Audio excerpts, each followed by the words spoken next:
Assalamualaikum warahmatullahi wabarakatuh dan salam sejahtera murid-murid semua. Hari ini kita akan meneruskan PDPR kita seperti biasa. Walaupun kita berada di rumah, namun pengajaran dan pembelajaran akan tetap kita teruskan seperti biasa.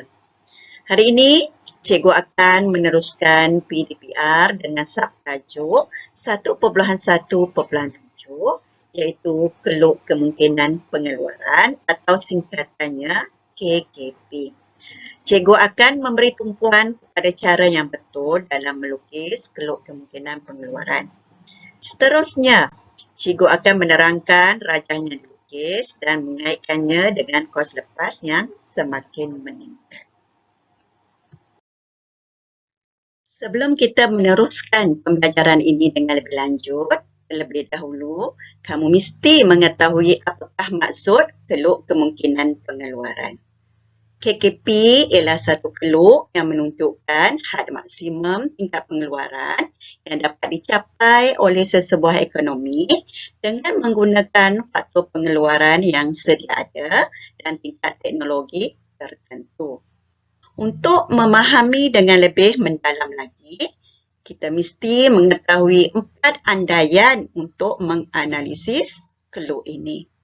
Yang pertama, ekonomi telah mencapai guna tenaga penuh. Ini bermakna kadar pengangguran yang berlaku adalah kurang daripada 4%. Dalam keadaan ini, ramai masyarakat memperoleh pekerjaan. Andaian yang kedua ialah ekonomi hanya mengeluarkan 2 jenis barang sahaja. Andaian yang ketiga, sumber ekonomi yang dimiliki adalah tetap dan terhad. Maksudnya di sini, sumber ekonomi seperti tanah, buruh dan modal tidak boleh ditambah dan penawarannya adalah terhad. Yang keempat dan yang terakhir, tingkat teknologi adalah tetap. Ini bermakna teknologi yang digunakan dalam proses pengeluaran tidak boleh meningkat atau berkurangan. Setelah kita memahami maksud keluk kemungkinan pengeluaran dan 4 andaian yang telah cikgu terangkan tadi, kita perlu lihat kepada jadual keluk kemungkinan pengeluaran. Cikgu akan menerangkan analisis data KKP ini terlebih dahulu. Daripada jadual, kita dapati ekonomi hanya mengeluarkan 2 jenis barang sahaja, iaitu pakaian dan beg sekolah. Kita akan terangkan setiap titik di dalam jadual tersebut. Kita bermula pada titik A. Pada titik A, ekonomi mengeluarkan 21,000 unit beg sekolah dan tiada unit pakaian yang dikeluarkan. Apabila ekonomi bergerak ke titik B, ekonomi mengeluarkan kombinasi barang iaitu sebanyak 4,000 helai pakaian dan 19,000 unit beg sekolah dikeluarkan. Jika ekonomi beralih ke titik C, pakaian yang dikeluarkan semakin meningkat iaitu sebanyak 8,000 helai, manakala beg sekolah pula semakin berkurangan kepada 16,000 unit beg sekolah. Pada titik D pula, pengeluaran pakaian meningkat sebanyak 4,000 helai lagi, menjadikannya 12,000 manakala beg sekolah semakin berkurangan menjadi 12,000 unit. Seterusnya, jika kita lihat pada titik E, pengeluaran pakaian terus ditambah menjadi 16,000 helai. Manakala beg sekolah pula semakin dikurangkan menjadi 6,000 unit sahaja. Akhir sekali, kita dapati pada titik F. Pada titik F, jika semua sumber ekonomi digunakan hanya untuk mengeluarkan pakaian sahaja, iaitu sebanyak 20,000 helai pakaian. Dan pada waktu ini, tiada beg sekolah yang dikeluarkan. Maka kita dapati daripada jadual, beg sekolah mempunyai nilai yang semakin berkurangan dan dia juga mewakili kos lepas yang semakin meningkat. Contohnya, dari titik A ke titik B, sebanyak 2,000 beg sekolah telah dilepaskan. Itu 21,000 tolak 19,000. Dari titik B ke titik C pula, kita dapati sebanyak 3,000 beg sekolah dilepaskan. Titik C ke titik D sebanyak 4,000 beg sekolah dilepaskan, dan dari titik D ke titik E 5,000 beg sekolah dilepaskan. Sekali, pergerakan daripada titik E ke titik F sebanyak 6,000 beg sekolah dilepaskan. Maka kesimpulannya kita dapati bahawa beg sekolah mengalami kos lepas yang semakin meningkat. Sebelum kita melukis keluk kemungkinan pengeluaran, kita perlukan terlebih dahulu memastikan barang yang mewakili setiap paksi.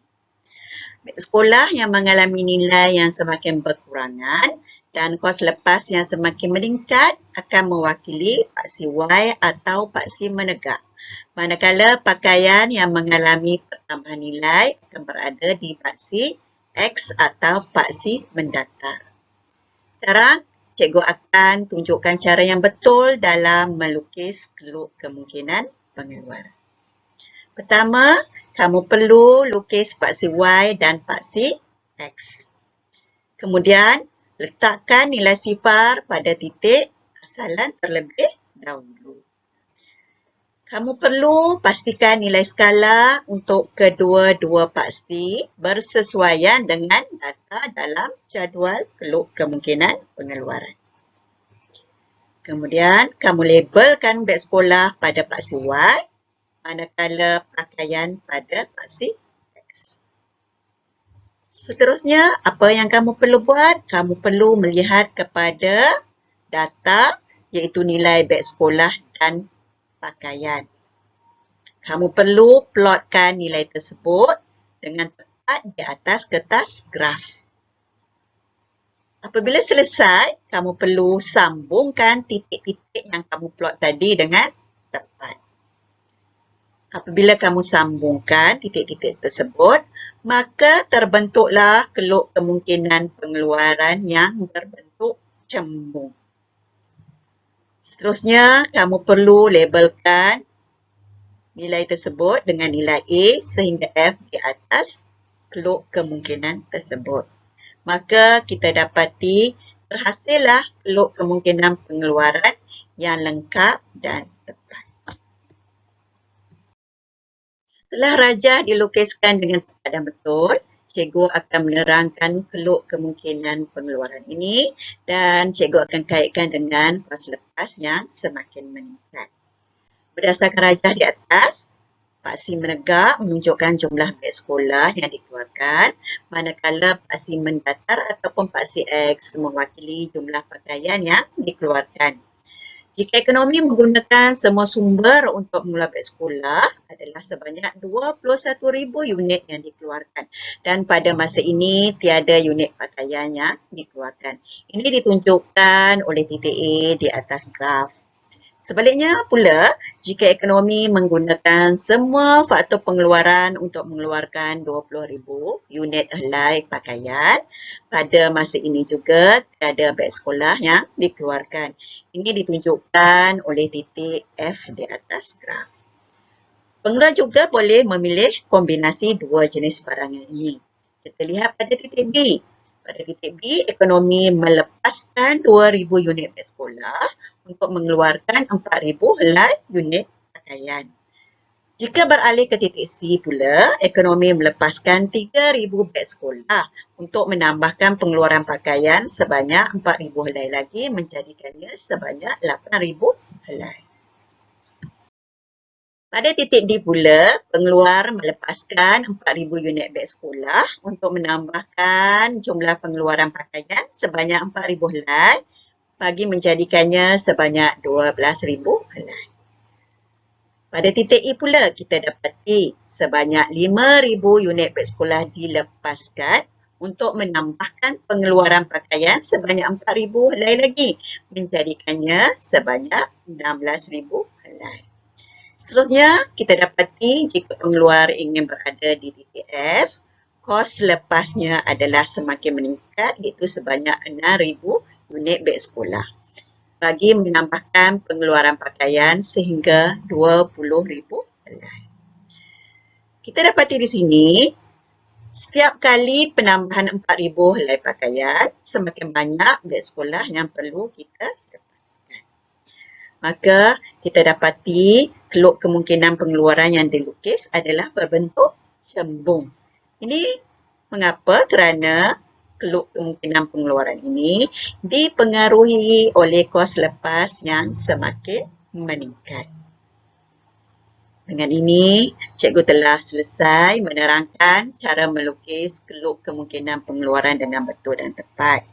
Dan juga cikgu juga telah menerangkan kepada kamu tentang kos lepas yang semakin meningkat. Cikgu harap kamu faham dan jelas dengan penerangan cikgu dalam video. Di akhir video ini, cikgu akan berikan kamu soalan pengukuhan. Cikgu harap sangat kamu dapat menjawabnya dengan baik. Jika kamu masih kurang faham, bolehlah bertanya cikgu kemudian nanti. Terima kasih semua.